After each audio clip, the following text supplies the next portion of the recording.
রাসূল president Bahrain থেকে, কাতার থেকে লাইনের পর লাইন উট বোঝাই হইয়া টাকা পয়সা খাদ্য সম্পদ এসে রাসূলের মসজিদের সামনে স্তূপ হয়ে আছে। ফজর পড়ে রাসূলুল্লাহ দেখলেন এত সব সম্পদ।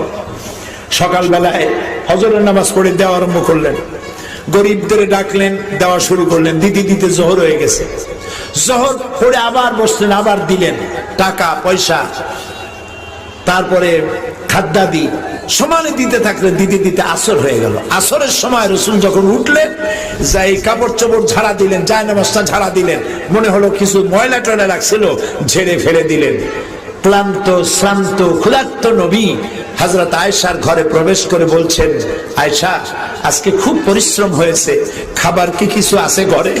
হযরত আয়েশা বলছেন, ইয়া রাসূলুল্লাহ, আল্লাহর কসম, আয়েশার ঘরে পানি